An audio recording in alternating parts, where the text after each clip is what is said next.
major international conferences across the globe on a regular basis. He frequently travels to India, diverse audiences on the values of love, peace, unity, diversity, social justice, positive change, community development, conflict resolution, organizational leadership.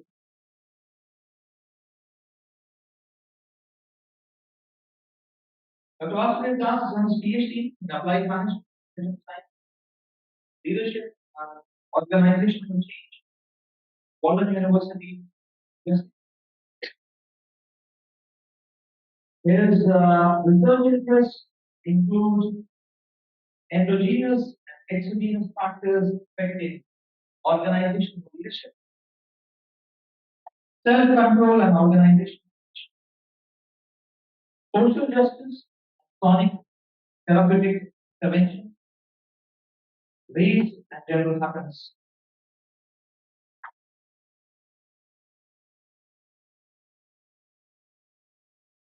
Dr. Vasudev Das has decades of experience in guiding and counseling and elevating groups all around the world. And we are very much honored that he's there with us today. I can ask uh, uh, on the topic of mind management for sustainable success. So let us welcome Dr. Vasudev Das, who is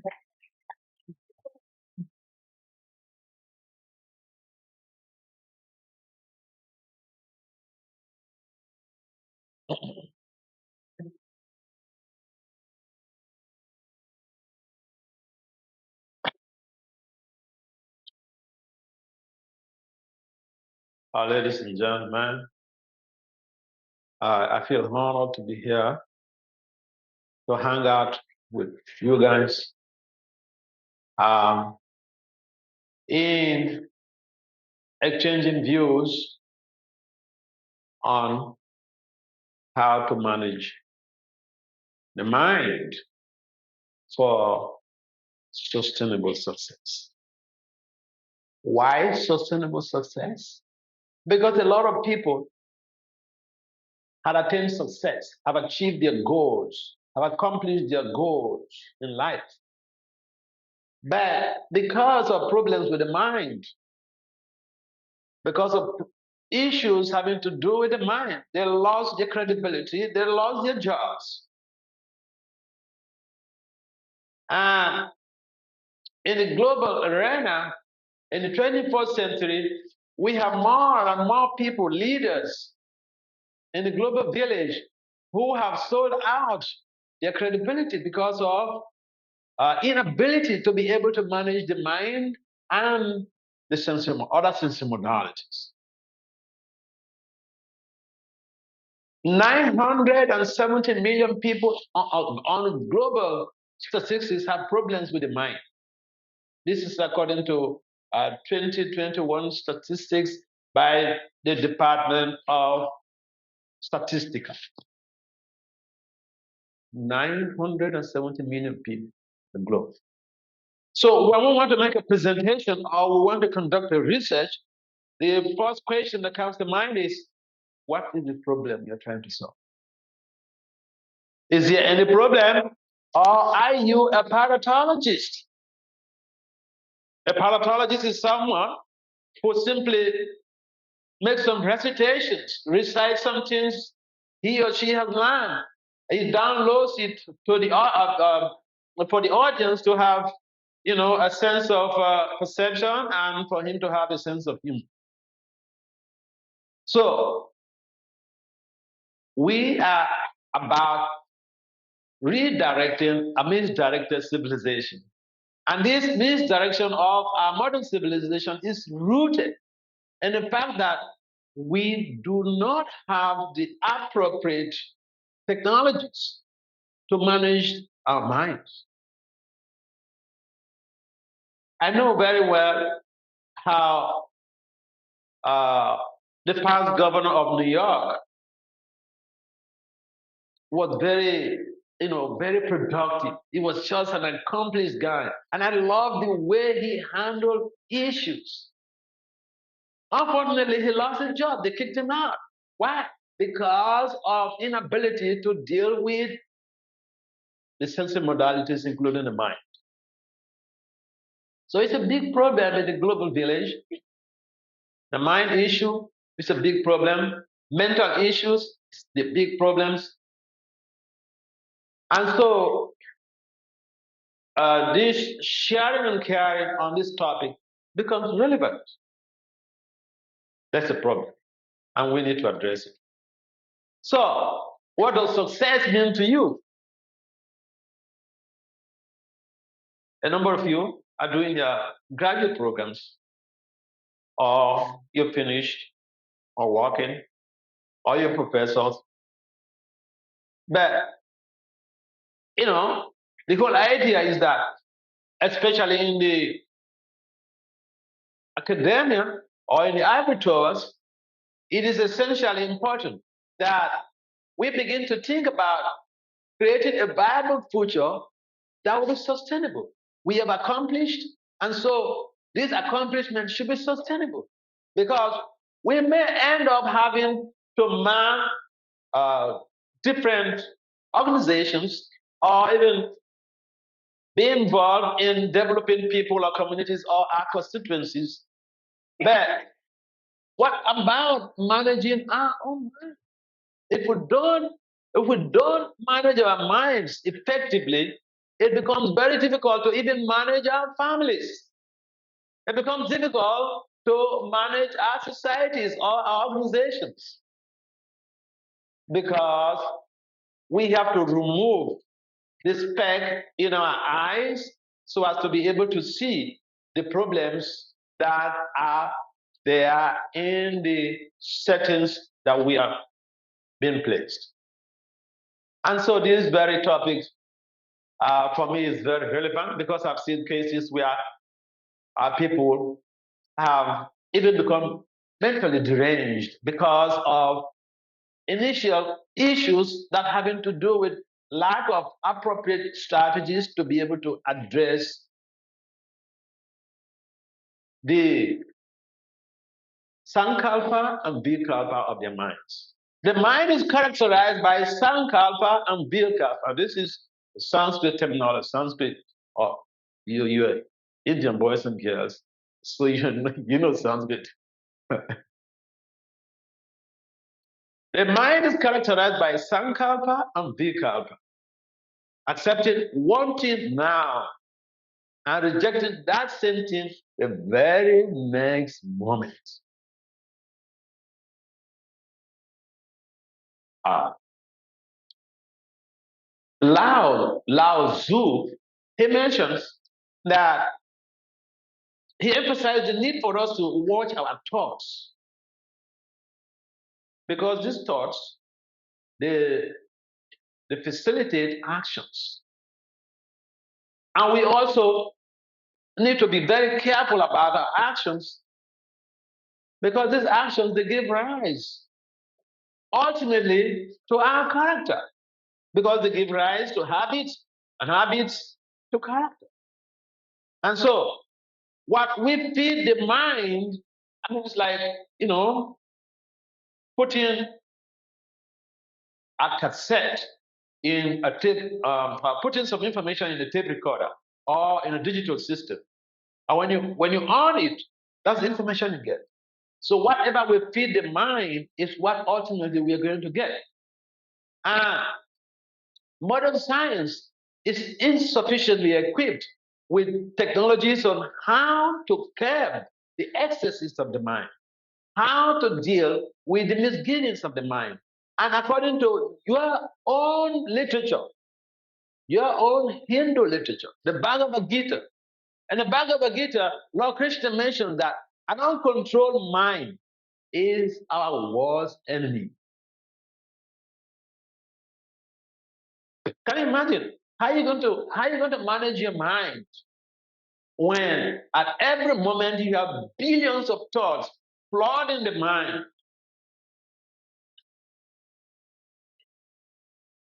So we have a problem. And we think that we have and we think that we have an enemy. But the mind that is not being managed properly is our worst enemy. So think about it.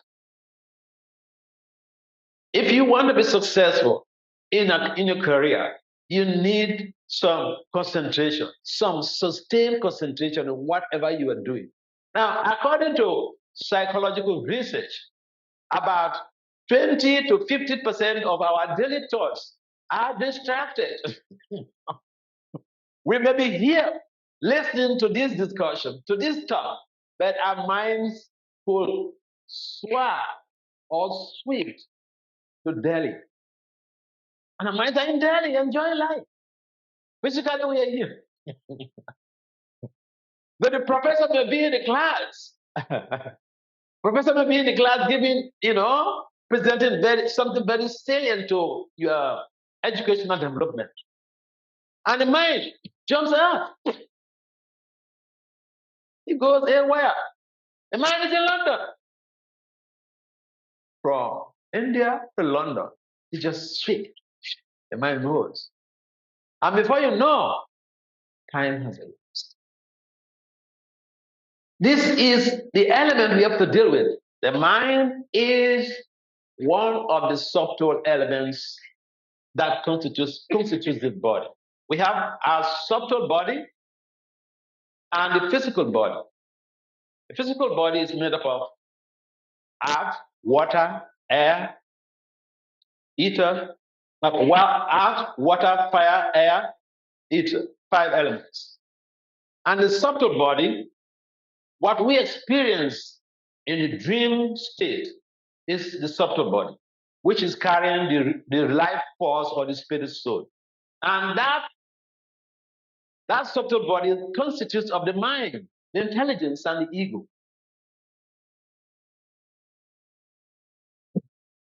Now, the sages of yours, the sages of India, have documented all of the important features of the mind, the impact of the mind on society, the impact of the mind on our thought patterns and behavior.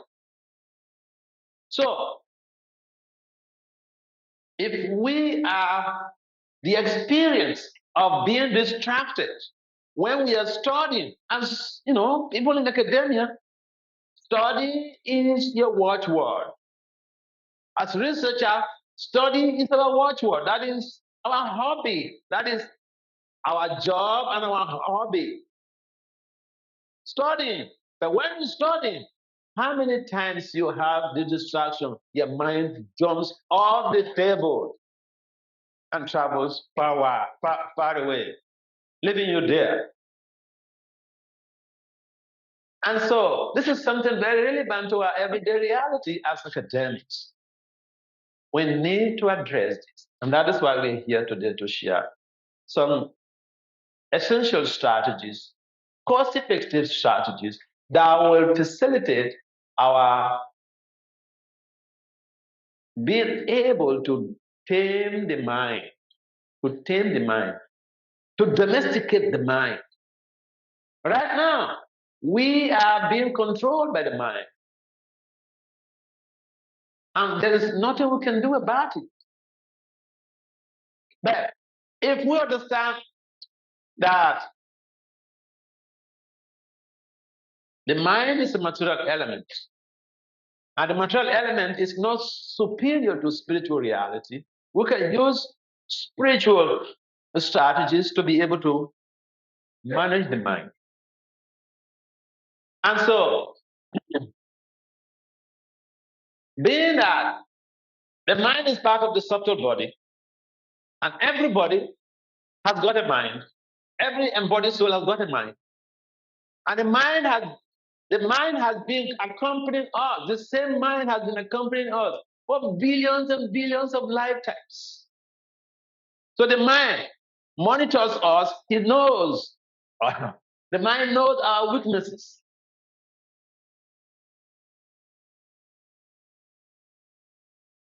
One of those challenges as a young teenager growing up was having to be exposed to celebrities who advocate that we should be followers of the mind. But you can be there's leadership and there's followership. And there was one of these celebrities. He was very famous in the music industry in those times when we were kids. His name is Jimmy Cliff. Have you heard of Jimmy Cliff? Most of you, when he was alive, when he was, at the apex of affairs, you were not born. But Jimmy Cliff, he debuted an album, and the major track that attracted the major event of that album was titled "Follow My Mind." In the lyrics, he mentioned he was advocating, he was preaching that, you know what? Hey, boys and girls, you know what you have to do to be successful, to be happy? Just follow your mind. Whatever your mind tells you, just follow it. Whatever dictates you have from your mind, just follow it. And we love that music like anything in those days. We thought, wow, what a wonderful innovation. I just follow my mind. And, I will never go wrong. Yeah, this way his words. If I follow my mind, I will never go wrong. So I had imbibed that culture of Jimmy Cliff's philosophy. And when I got exposed to the Bhagavad Gita, it was completely Lord Krishna presented completely the opposite. This is how we get derailed from our part of spiritual justice when we get into the Western hemisphere, the Western philosophies, the Western ideologies. And Jimmy Cliff is from South America there. Some of these islands, I think one of these islands in South America. So we love that music like anything because we can understand, we can relate with it, that just follow whatever your mind tells you. And that very phenomenon, that concept is still going on. It's very dominant in today's 21st century among the old and the youth. So we have a problem. And that problem is that of how to navigate through with the art of managing the mind. A lot of people don't even know what constitutes their embodiment. Oh, yeah. You think everybody knows that their body is made up of earth, water, fire, intelligence, and false ego, 5 gross elements, and 3 subtle elements? And those subtle elements are the carriers of the real living force, the spirit soul. No. This philosophy is only available in India. And you have the privilege to be exposed to these ideologies and make hay while the sun shines. So, as members of the academia, in the ivory towers, what's the relevance of this topic to you? It is very important for you to understand how not to become a slave to the mind and the sensory modalities. Literally speaking, every one of us on the planet Earth is a slave to the mind. We're slaves to the mind. So I'll give you a gross example. Here, there was a female teacher, and her husband was the principal of the school. She was teaching there, high school. And in America, if you have sex with anyone who is below 18, especially under your care, it's called statutory rape. Whether the both of you, there was consensus, that does not count. That doesn't count. Is rape. So this lady, beautiful lady, she was attracted to one of these students, 17 years old. So they were texting. They were arranging to go out for sex. And then later she realized that, hey, if I get caught, I'll go to jail. So she tells the boy, hey, stop. You know, if I get caught, I'll go to jail. One would have thought, oh, she realized it. But the mind dictates, go for it. Come on, go for it. Come on, you must go for it.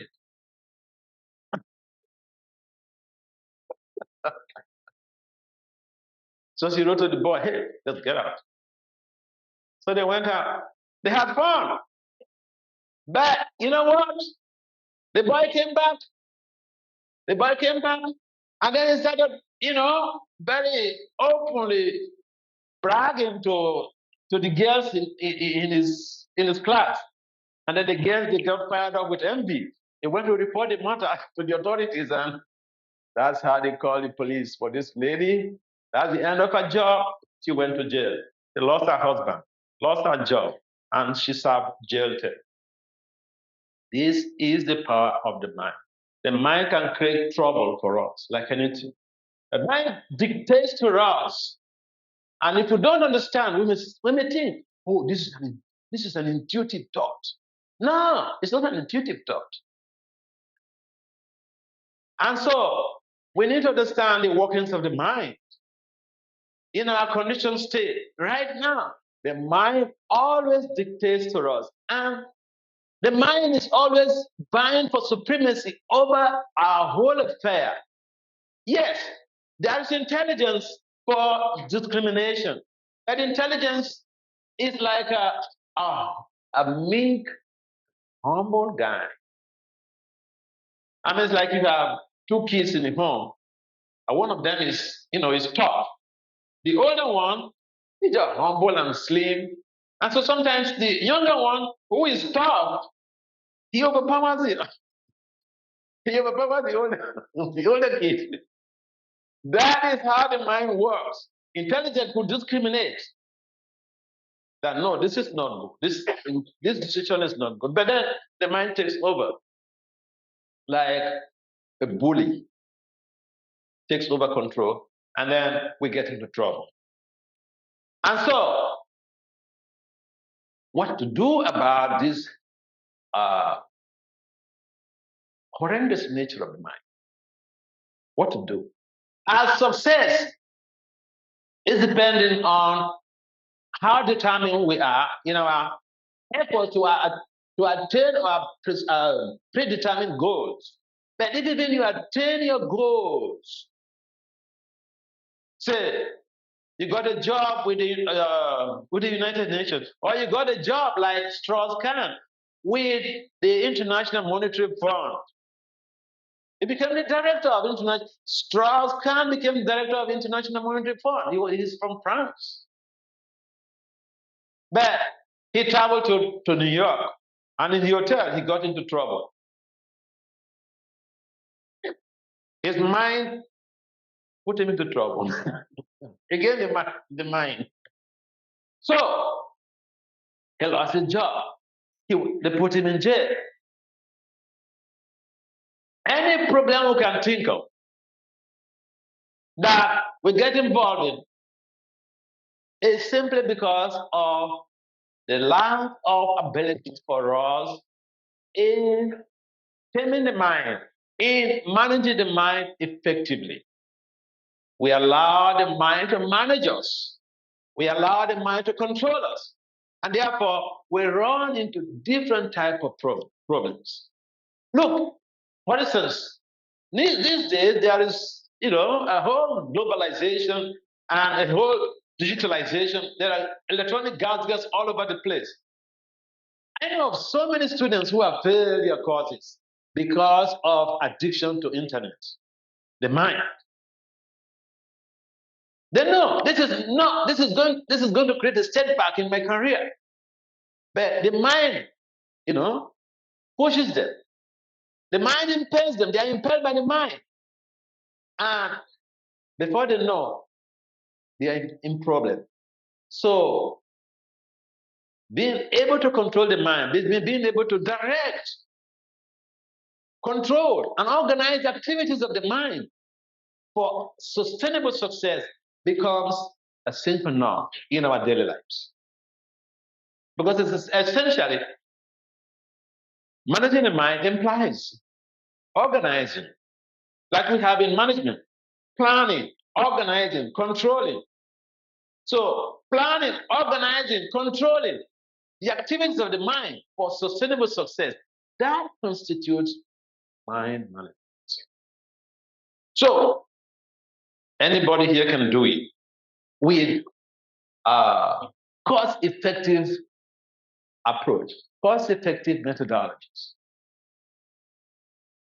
And one of those things we need to keep in mind is that what we feed our minds become a source of inspiration for the mind to create some dictations for us. I'll take for example, if we are taking passionate foods in the mode of passion, the mind will have that like,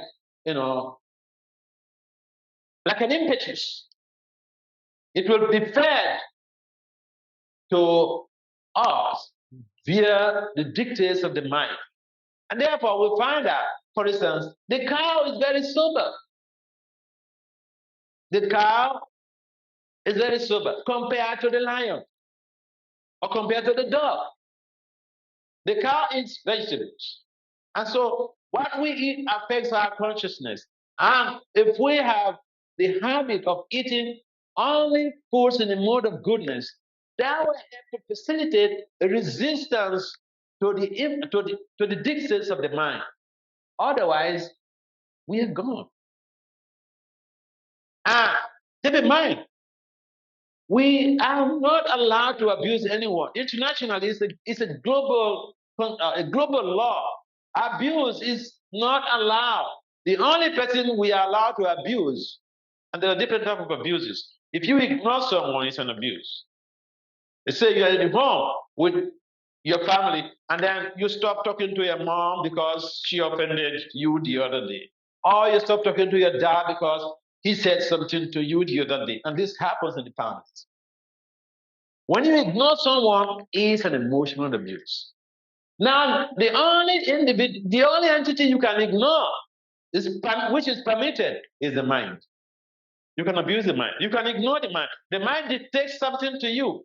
You should weigh it on a scale of checks and balance, whether this is something that is going to help me in my career. If it is not, you should ignore the mind.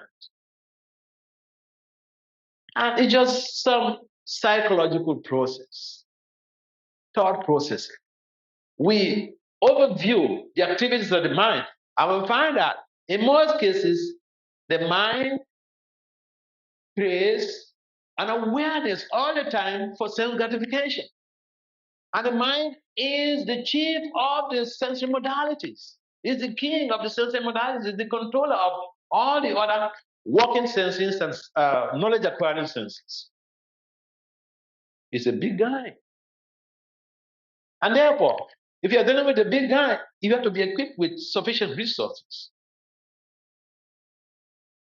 And so the resources that we seek are the different technologies we can use. And one of those interventions is particularly, that's what I use every day for the past 39 years. And I call it sonic therapeutic intervention, the chanting of the Hare Krishna Maha Mantra. I've been doing this for practically 39 years. And it has transformed my life. So the mind that dictates something, it's not that the mind wouldn't dictate something to me, but the mind dictates something to me. I say, oh, you're welcome. Thank you, sir. And then I'll just ignore and go away. So this mantra is something that has transformed so many people. So many hippies in America, potheads, were transformed to Goswamis by the implementation of the use of this mantra in their lives. And so, look at, just sit back and look at me. I belong to the minority on this globe. And in all spheres, I'm a minority. On the globe, in the global village, we have just 1% of the 8 billion people, 1% who are PhDs. We have very few people who are blacks on this planet.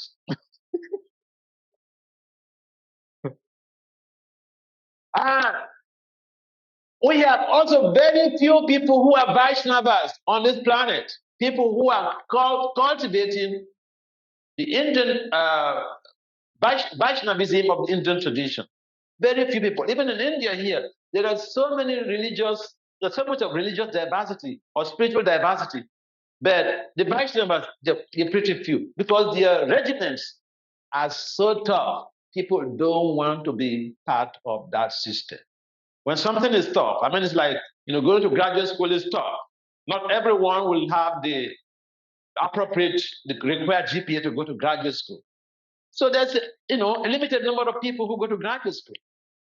So I recognize myself as a minority. But with that being said, I have been participating, I've been practicing this system, and it has transformed my life to a very great degree in terms of even my academic career. I remember when I was doing my PhD, there was a course we enrolled and we were working on. That was on quantitative reasoning and analysis. And that is statistics, PhD level statistics. And I had left statistics for like over 10 years back. And it was so difficult. But you know what? Every morning I would just chant this mantra. And it has one of the side effects is that it gives you a better concentration. The purpose is to attain pure love for divinity or pure love for God. But the side effects are so amazing. One of the side effects is concentration on what you're doing. Another side effect is to be able to control yourself, control the senses. Another side effect is positive side effect is it gives you internal happiness and external happiness. And so when we were doing this course, it was so difficult. And my only savior was this mantra. I would chant every morning, and I feel refreshed. When I go to read the course, I see that I have a better understanding than the previous time. And you know what? We are like 11 students in our class. All of the rest of the students, they collaborated. And this professor, he detected that they collaborated and they canceled their works.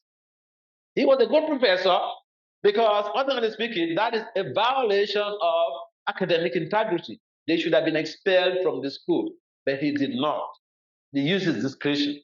So I'm just relating to you what personally I have gained from this sonic therapeutic intervention in terms of sustainable development. It's in terms of sustainable career growth. And therefore, you have a chance to be able to figure out what to do with your life in terms of how to tame or how to manage the mind and the sensory modalities. Because life is short. We have just about 100 years on this planet. And whatever time we waste or whatever problem we get into, we will not regain that time. And therefore, it is important for us to think on how to utilize every opportunity we have to be able to develop ourselves in our careers, develop academically, so that at the end of the day, we feel comfortable about our decision. We feel very much at peace with ourselves and with our constituency. We become role models for others to be able to come to and say, please tell me how I can deal with my restless mind. The mind is like a stubborn child. A stubborn child, you tell the child, go in there, sit down there. That's the time they get up.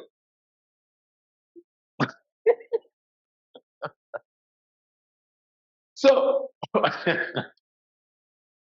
we don't really understand how complex and complicated our lives are until we come to study the nature of the mind and the complexities of the mind and the challenges that the mind poses on our career. Western culture, Western medicine does not have a remedy for managing the mind. They may say biofeedback, but biofeedback has nothing to do with taming the mind. It has nothing to do with managing the mind. It has to do with physical organs that could be monitored, like your heart, your brain, or whatever. Nothing to do with the mind. So you guys are lucky. You have this knowledge about how to utilize your own traditional scriptures, your own traditional technologies in revamping your own lives for a sustainable future, to be able to maintain and hold on to your career until you resign from your job, until you retire from your job. People have been kicked out every here and then in the West. Even Trump was impeached a number of times in America. Again, the mind, lack of mind management. And so we will like that you sit back and review the whole of this talk, process this presentation, process our ideas, because these have to do with your own culture. And if you deem it convenient, why not? You can start practicing the tradition that you belong to.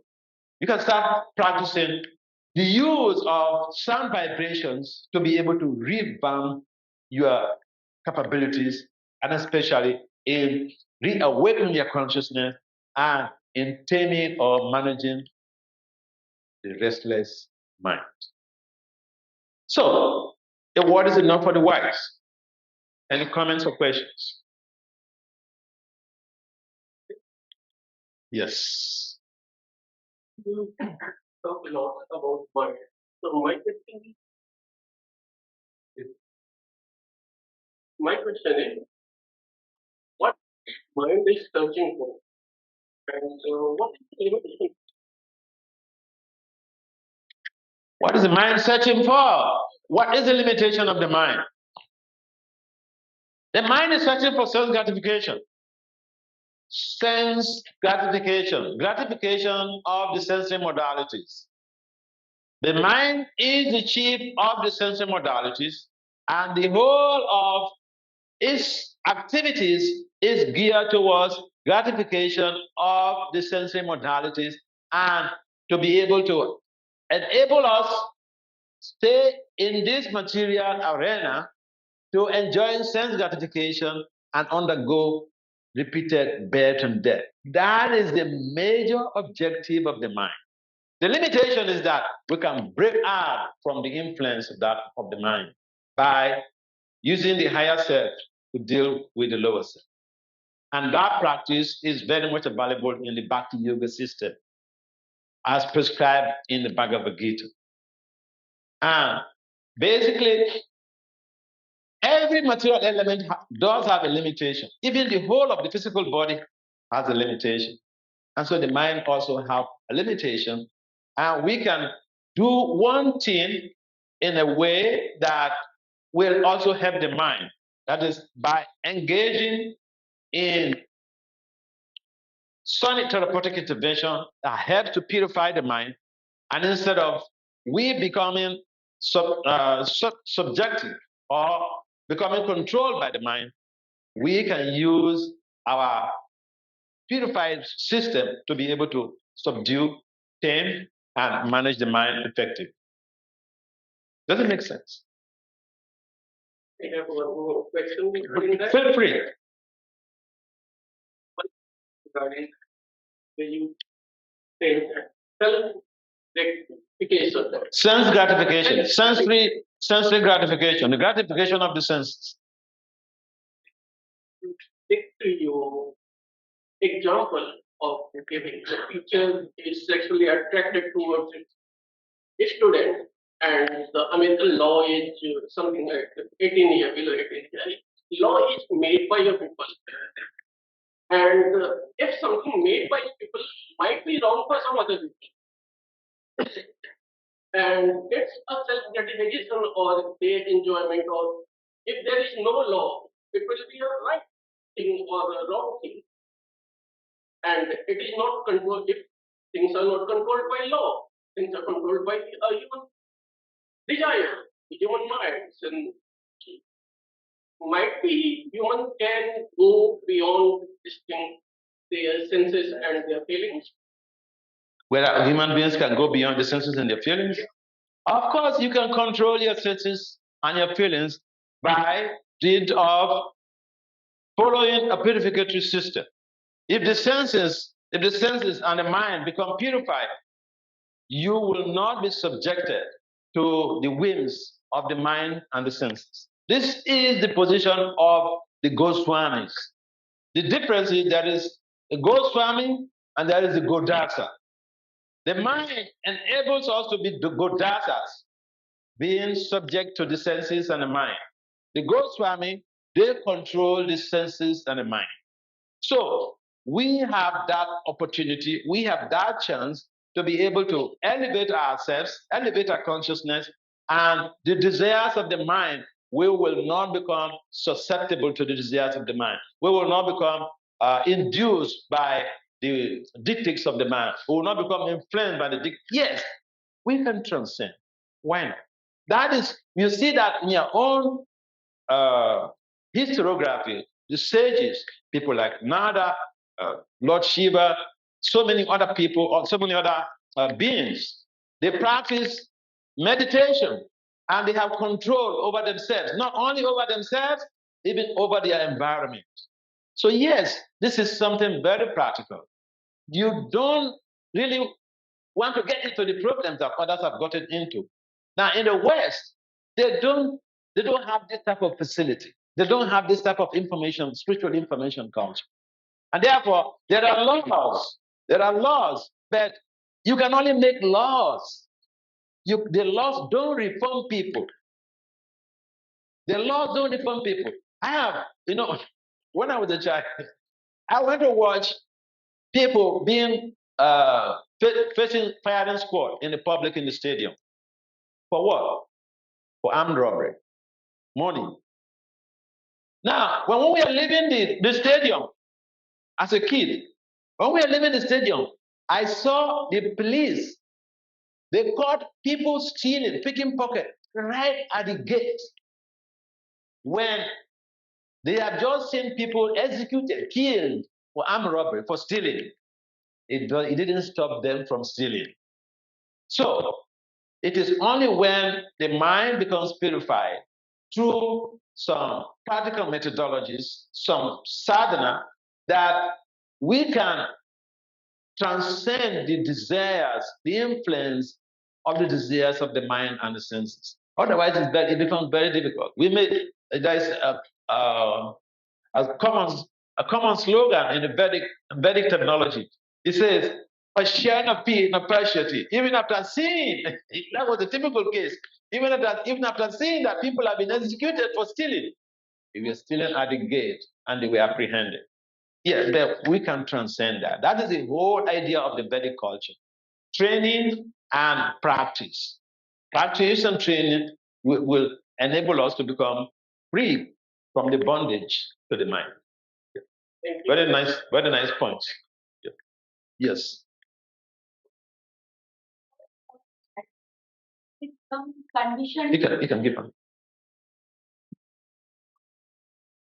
So from our childhood, we become conditioned to certain events, right?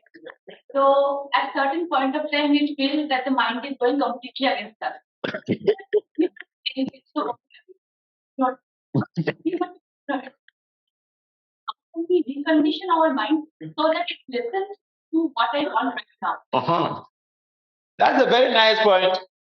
How to recondition the mind so that if the mind will just align with me for me to be able to achieve my goals sustainably. Yeah, reconditioning of the mind is when spiritual practices come in. When you get involved in spiritual practices, that is a process of reconditioning the mind. And when the mind becomes purified, the mind becomes your best friend. Right now, it's our worst enemy because it's trying to control, it's dictating, and we don't have the resistance. Any change initiative you take, there are bound to be elements of resistance. So if if the mind poses a lot of resistance in our attempts to become transformed or in our attempts to even tame it, which is just the persistent, and in due course of time, it absorbs the purification, it undergoes the purification. When the mind becomes purified, that same mind, which is our enemy presently, becomes our best friend. That's what is stated also in your own books, the Bhagavad Gita. Yeah. Yes.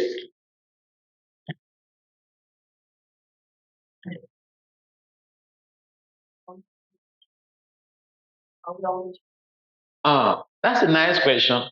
A very spiritually deep question. Thank you. How many times shall we? You're talking about the Hare Krishna mantra. How many times shall we do it? Well, how much time is involved? Now, as someone who is fully engaged in academia, what happens if I tell you what I do? That would be too bizarre. Because some days it's difficult for me to even sleep because I have to conduct research for presentation, publications, and I have to also engage in chanting the Hare Krishna Maha Mantra for within a particular time frame. I use like 1.5 hours to chant every day out of the 24 hours. So you use any time that you want to use, but you will see results. I remember in New York at Columbia University, there was one of my mentees who was schooling there, and she told me a story. It's an Indian girl who was practicing chanting, and she was having a Chinese girl who was a roommate. And this Chinese girl, she's reading economics. This Indian girl was doing engineering. And so it was exam period, and the Chinese girl just came back from class, and she told this Indian girl, "Oh, I'm stretched out. I'm dying. I'm dying. I'm dying." So she got scared. She held the friend, the roommate, and said, "What's going on?" She says she's just too stretched out. Yeah, the girls offered that. "Why don't you try this mantra that I'm chanting every morning that you hear me chant?" So she said, "Yeah, she can try." And then the girl gave the beads to her. She showed her how to do it. Hare Krishna, Krishna Krishna, Hare Hare, Hare Rama, Rama Rama, Hare Hare. Just once, chanted just once. The girl said, "I feel better." She said, "I feel better." So she said, "All right." Yeah, her friend said, "Try again. Try one more." And then she chanted, and then she felt, each time she chanted, she said she felt better. So the girl enabled her to use her own rosary habits to chant 108 times the holy names. And you know what the Chinese girl said? She said, "Oh, I feel completely okay." That is just some few minutes of therapy. And it happened not thousands of years ago, just right here in this century, this few years back at Columbia University. So, and there are a number of tested researches on this mantra. For instance, some Chennai professors, they use this mantra to conduct research on stress reduction on nursing personnel, and they found that it was very positive. It has a positive effect on reducing stress. There are researches that have been conducted in terms of using this mantra to create a positive change in people with depression, and it's been documented. So yes, use your time. Whether you want to use initially you want to use 15 minutes, you want to use 30 minutes to do it. It's up to you. But the best thing for you, if you get a rosary, that it creates a more impact. Yeah, it's a good. So we have some ladies here. You can meet her. She's an ophthalmologist, Dr. Devahuti. You can meet her, and she will pass you through the system. Okay. Thank you. Yes. And there's an event in our mind that we are thinking, and all the logic are with that event. Subconsciously, we don't want that event to happen in our life. So, how can we stay strong to our subconscious mind so that it really doesn't manifest in our life? Yeah. First of all, thank you. It's a nice question. No, the mind operates on different levels. The subconscious, like you rightly mentioned, and the conscious. And so, see, we are the creators of our own fortune. So, if we want something in our lives, we should just focus on that, and it will come to pass. Now, if we want a failure, or want to get sick, we should just be thinking negatively. We should just be thinking negatively all the time, and very soon we get the problems. So one of the positive approaches is to remain positive all the time, to think positive. You don't want a particular thing which is cropping up in your subconscious mind. Ignore it. It just completely ignore it. Yeah, ignore it. Huh? Ignore that that thought. Yeah, that you don't want it. Yeah. Yeah. So just the thought may come. I mean, it's like there are so many thoughts flowing into our consciousness, flowing into our mind. As they go in, if you don't begin to worship those thoughts like a deity, they will also flow out. So just ignore. Okay. Yeah. That's the system. You just ignore it. Ignore those dictates. Just ignore. It's called an abuse.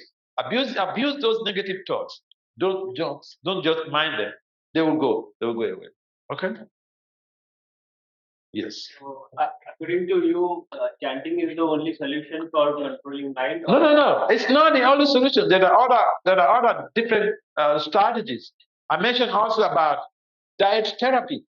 Based on the type of food we eat, the mind acts accordingly. So if we are eating foods in the mood of passion, or too much of spicy food, say we are eating something that is like pepperish, it inflames the mind, and then it acts in that positivity, in that way, and the intensity of the disturbances could become increased.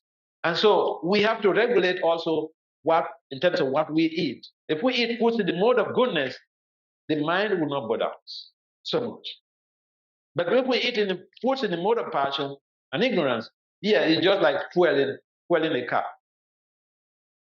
Yeah.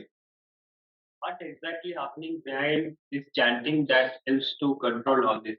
What is happening behind this chanting? This chanting are the names of the Supreme Personality of God, who is all spiritual, who is all pure, pavitra. And so we have a problem because we are impure, we are contaminated by so many material elements, so many material desires, negative thoughts, etc. And so these holy names are they're not different from the personality of God. And so when we associate with the holy name, and it's like fire, okay? If you put any wood into the fire, if the wood burns into ashes. So in the same way, our negative thoughts, our negative ideas, our impurities are burned to ashes when we associate with the all pure name of the Supreme Personality of God. That's very nice point. Thank you. You're welcome. Yes, any other comments? Pooja has one doubt. You're saying that Hare Krishna mantra, in this mantra, we're going to boost up mood, good mood. So, It's going to do what? Hare Krishna mantra, if we chant this every day, we feel enhanced. But if that is true, in India, most of the Brahmins use always daily they're going to chant many mantras and even Gayatri mantra every day. Then why don't they feel good about good in their lives? Yeah. When I was at, I just came back from Bengaluru. Okay, so I was at Biocon, the largest Indian biopharmaceutical industry. I gave a talk there, and one of the questions that was one of the comments that were raised was that, oh, these there are different mantras in the Vedic literature. For instance, the Om. And then this guy, he said that chanting the Om, can you listen? The chanting the Om is deep. Chanting the Hare Krishna mantra, he said it's joyful. That's according to him. Okay, so the point is that those who are regularly chanting, they have the experience. Like I just gave you an instance about this Chinese girl at Columbia University who chanted just for a few minutes and she got relief from her stress on campus. And so people chant so many mantras, but we have to look at the effect on our lives. We have to look at how those mantras have modified our behavior. I don't chant so many mantras. I chant Gayatri mantra to help me to even concentrate more on the chanting of the Hare Krishna mantra. I chant the Panchatattva, Jai Sri Krishna Chaitanya Prabhu Nityananda Sri Advaita Gadara Sivasari Gora Bhaktavinda, to beg for the Panchatattva's mercy, the most magnificent incarnation of the Lord, Lord Chaitanya Prabhu. I beg for his mercy to allow me to chant Krishna's name, the holy names of the Lord. And those are just what I do. The rest of my day, I engage in research, writing, developing ideas, and traveling to be able to help people to create a positive change in their lives. And I've seen even practically from my own life. I was not born in India. I have been doing this for like 39 years. So think about, I have skills that other people have there. I could be doing something else. But I said, no, this is what I have to do for the rest of my life. So that is something that is credible. There's something that is really important there that I choose. Yeah. My one more question is, we are saying of meditation, like chanting the Krishna mantra is also one of meditation. So in this, there is ambiguity here. Like somebody says that meditation is about having no thoughts, but during chanting of Hare Krishna mantra, we are focusing our own thoughts and ideas on Bhagavan Sri Krishna. So, what is the these misconceptions? Oh, there's no misconception there, but there is a misidentification of the definition of meditation. Meditation means to, concentrate your mind on a lovable object, or to saturate your mind, saturate your consciousness with a lovable object. And that lovable object is God, Krishna, Rama, whatever you name it called. And when people chant Krishna's name or the chanting Maha Mantra, in the beginning, there could be, the mind still could create some distractions. But as you practice, generally speaking, you find that you become focused. And whatever you're doing, we have seen, I conducted some research some years ago on undergraduate students who have been chanting the Hare Krishna Maha Mantra. And what I found was that prior to these students getting involved in the chanting, we have their grades recorded. And the period that they were chanting, their grades were higher than the period that they were not chanting. Because the chanting helps to create a better concentration as one of the positive side effects. That is not the goal of the chant. The goal is to attain pure love for Krishna, pure love for God. But any intervention you undergo or any therapy you undergo, there are bound to be some side effects. Like if you undergo some chemotherapy, there is bound to be some, powerful side effects. But the side effects of chanting these holy names are positive side effects. And so concentration is one of them. And that is why we find that in that research, the students' grades were higher when the period that we are chanting compared to the period that we are not chanting. So yeah, there's no ambiguity there. Point is that it's a simple thing that when you begin a subject matter, when you, if in fact, when you start your studies as a graduate student, the first year of enrollment, the first courses you embark, it could be very confusing. But with time, you get adjusted, you get used to it, you get used to the technologies of the professors and all this stuff. So that's how it works. All right, yeah. Direction will be delivered.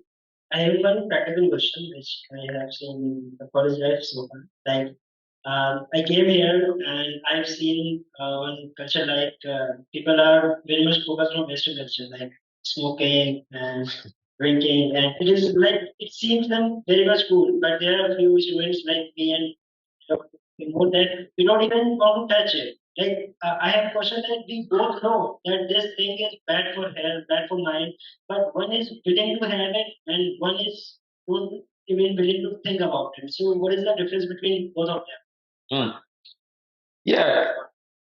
When we know, thank you for your nice question. When we know something, this is not good for my health, and I had an encounter with one professor when I was younger. I had an encounter with one professor. She's a female white professor in London, and so that was going to go for the presentation of their conference. So we were discussing, and then in the along the discussion, one day I said, "So can you do something for me?" She said, "Yes, yes. Ask me anything, I'll do for you." I said, "Can you stop smoking for me?" And you know what she told me? You know what she told me? She said, "I can't stop smoking for anybody." I said, "But there are side effects, health hazards associated with smoking." She said she knows. That she goes for medical checkup every year. So yeah, it's a pity. People know this is something hazardous to their health and they do it.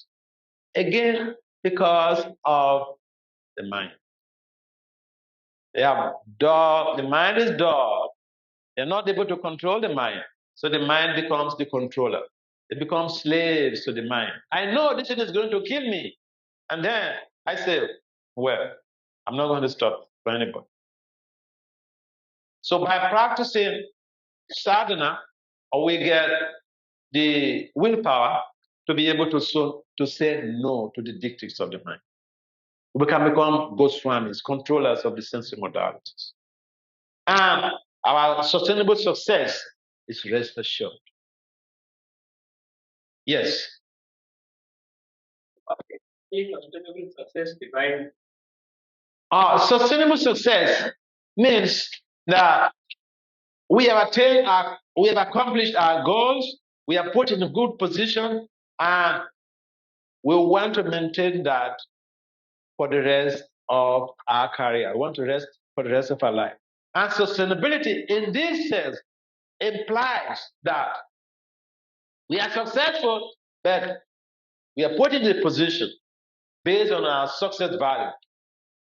At the same time, we don't do anything that will hurt people's life, that will hurt people's feelings. Because the tendency is we are in a good position and we don't care how we behave. We act in whimsical ways to hurt other people. Because when people feel hurt, we get some reactions.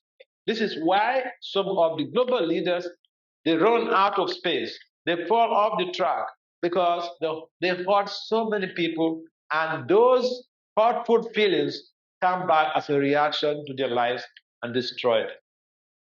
So sustainability also implies here doing things that will create a viable future that will make people happy, even for people yet to be born.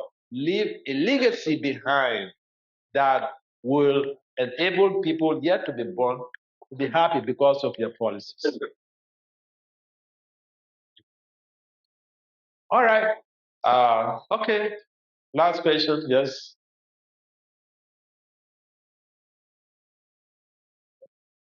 there are some negative as well. Negative experiences or negative things happen with me or with my life. The reason some experience to my mind. So my mind controls when something similar is going to happen again. So those instructions are stopping me from trusting somebody or even my family. So for example, I need so things to be so these kinds I don't drive me, crazy or driving me crazy because I don't do it again and again. Or I don't want to think or I don't want to experience the same just so my so or maybe that is negative emotion. I would like to call it negative emotion. So that is creating, what would I say? That is again, giving me the negative vibes. I would say I would like to call it negative vibes. Thinking of it again and again, maybe it won't happen again, but that's your or even yelling at my family members, it happens.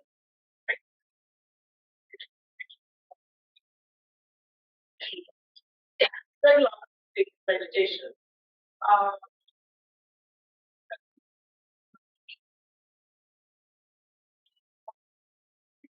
when you keep it, you want to keep it about there. So, but definitely in my dream, I will have it. So that thought will let me so easily erase the negative things from your mind. Also keep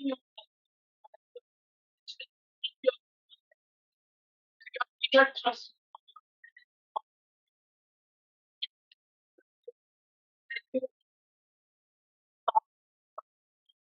Good.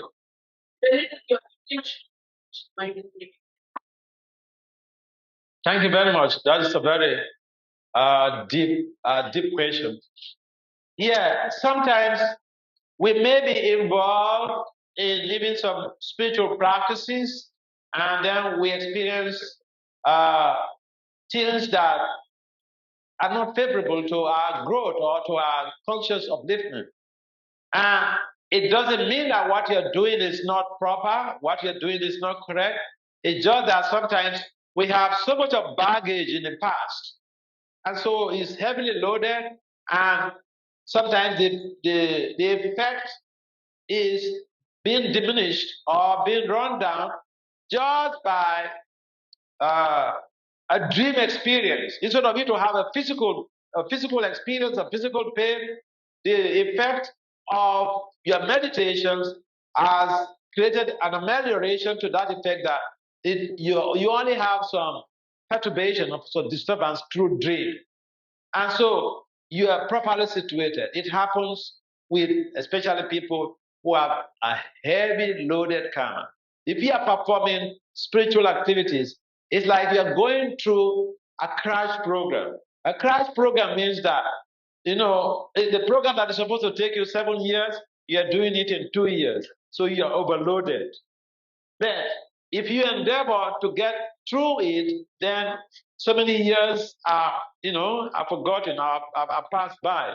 So when we are involved in spirituality or in meditation or cultivating sadhana, we are, so to say, we're in a crash program because all of the negative things, or negative reaction that should have been prolonged, that we should have come back to incur for so many lifetimes.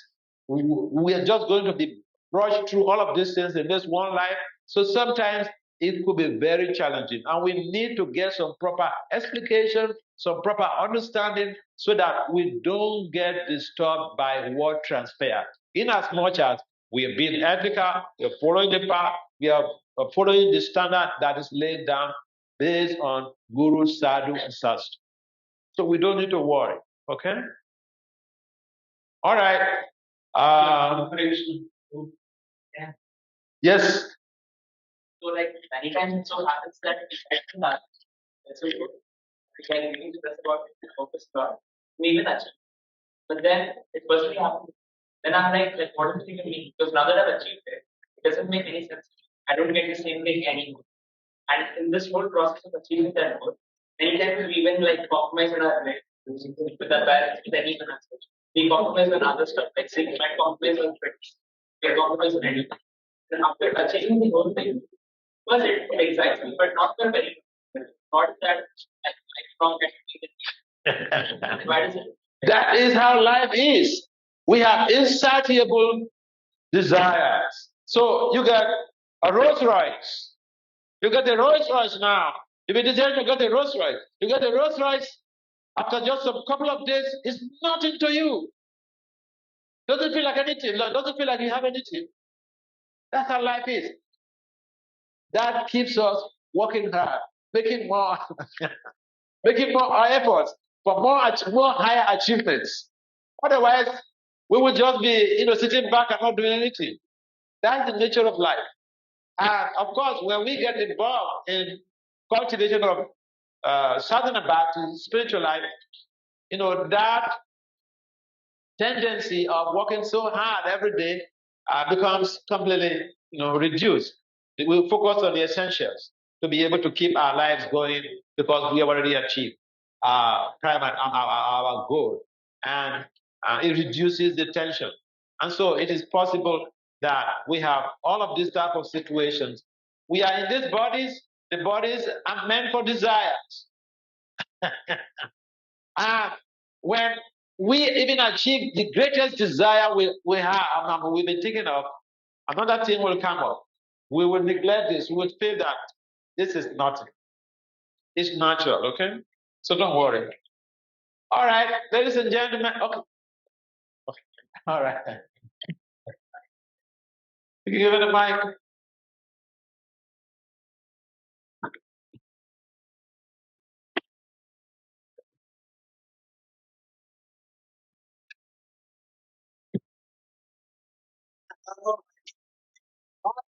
Audience, please. I'm sorry. I have a multi-part question. Just between the mind, between the spiritual part and the mind which is choosing to do vices. Second, Which is choosing to what was the last thing? following your vices. Like Vices, okay. second. So, how do you differentiate between choosing spirituality means first well-being? So let's take the last one. Choosing spirituality. If you're choosing spirituality, basically, it means that you are practicing spiritual sadhana. Initially, you may have a material desire. You may have material intention for going for spirituality, but you get purified. It's like the case of Dhruva Maharaj in the Bhagavad Purana. Dhruva Maharaj, his stepmother offended him, and so he wanted to get a kingdom greater than that of his grandfather, or that greater than that of his father. So he went to engage in spirituality, went to do meditation in the forest, 5 years old boy. So he was so intense in his focus, in his meditation, in his spiritual development. And eventually, Lord Vishnu appeared to him. He was purified enough that he invoked Lord Vishnu. And when Vishnu appeared to him, Vishnu asked him, "Yes, what can I do for you? Choose any benediction. You are here, a small boy, you are in the forest, meditating. What can I do for you?" And Dhruva, because at that time he was already purified, he said he didn't want anything. He said he was looking for broken bottles, but after seeing the Lord, he has become purified. He doesn't want any material thing from him. So, my point is, yes, people may go to spirituality for material reasons or for material motivation, but if they engage in spirituality, they become purified. And just like Dhruva, they become purified from the material desire. So it's a win-win game. What's the first point you raised? wanted to know the difference the way you define spirituality and which is choosing to get into vices, different vices. Okay. Okay, so the mind that is choosing spirituality is basically due to what I would say is due to accumulation of pious merit. In Sanskrit is referred to as Krita Punya Punja. Heaps and heaps of pious merits. All of you who are here, you have accumulated lots of pious merit, and that is why you have a chance to become exposed to these very exchanges today.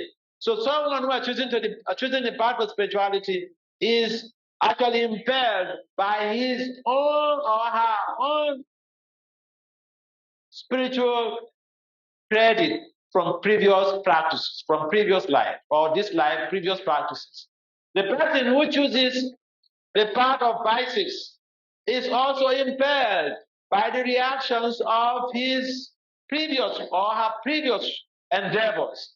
And so we have a chance to do what is the needful, what will help us to grow, or what will help to denigrate us